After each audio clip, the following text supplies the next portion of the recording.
Rand Paul completely roasts director of the FBI, Christopher Wray, in this Heritage Foundation speech, but I have some articles on it too. First, let's watch the clip. Thanks for watching. I'm Doug in Exile. This is where the happy people are. To me, what I hear more than anything else as I travel around the country is people are worried about the justice not being meted out equally.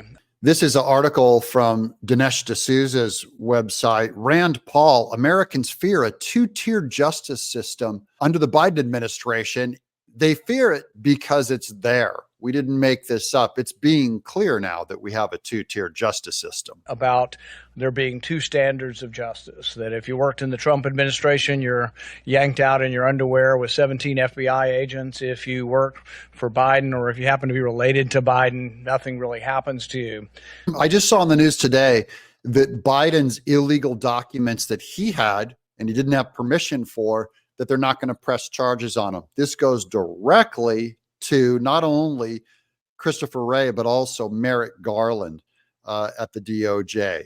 There are two systems of justice. That is, you are to pursue your political opponents and cover for your side. Here's Republican Ohio Rep Jim Jordan similarly spoke on Wednesday night, warning that the two-tiered system of justice, quote, continues to escalate. That is, it's going to keep getting worse as long as they get away with it, which is what the election in 2024 is going to be about. We're going to put Trump in charge, and Trump and a Republican House and Senate are going to clean this up. Jordan asked the audience if they remembered a year ago when the FBI raided Trump's home.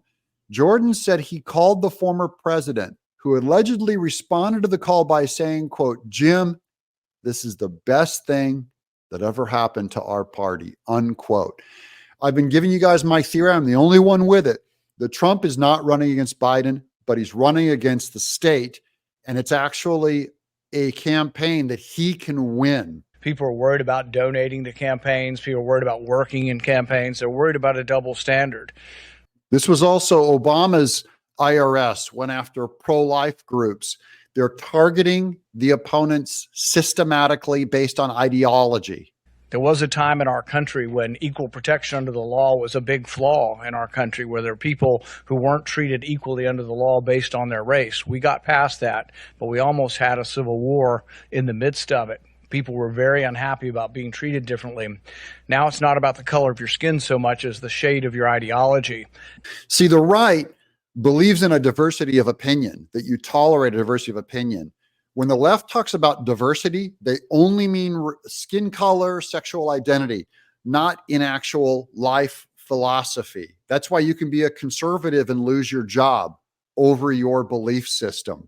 They do not believe in diversity of ideology. They hunt you for your ideology.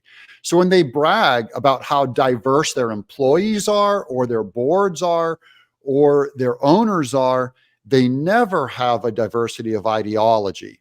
That's why big media, Hollywood, universities are run 90% or more by the left.